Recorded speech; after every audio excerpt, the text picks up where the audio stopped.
Welcome back. We're back at the miter saw again, and over here we used to take and cut our month blocks for our calendar. We have those done, they're sanded up, we've got holes drilled in them, they look great. The next thing that we're going to do at this power miter box saw is we're going to create our number blocks. There's quite a few of them in here. We're still going to be cutting 6 at a time. However, we're going to be cutting 7 sets because there's 7 days in a week, and I want to make sure that I have enough to fill my calendar up. Enough for my numbers and enough for some of my extra days. The steps that we use in order to use the miter box saw are the exact same as we use to cut our month blocks, both procedure and for safety. Okay, so let's set my calendar down. Let's get our safety glasses on and let's get to work. Remember that only the operator is allowed inside the yellow safety zone that's around the miter saw. Okay, so let's show you how to begin and use the miter saw to cut your number blocks.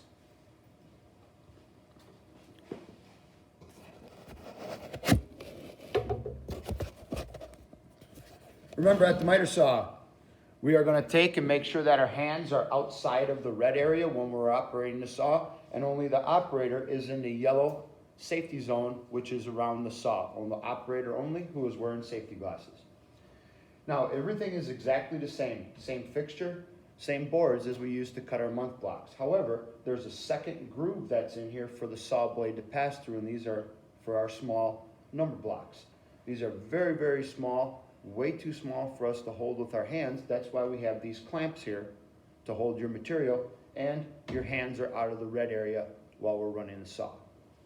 So I'm going to unclamp my boards. I'm going to advance all my boards forward, 6 of them at a time, and I want to make sure they're touching that stop block here, just like we did with our month blocks. I have all 6 of my boards touching the stop block. I'm going to clamp my boards into place to hold my material. Once again, right hand goes on the saw. Your left hand, you can either keep it down at your side, or if you really would like to hold the material, you can hold outside of the red area and hold your boards here. Just make sure that your hand is outside of the red area where it says keep your hands out. Then we're going to turn on the saw.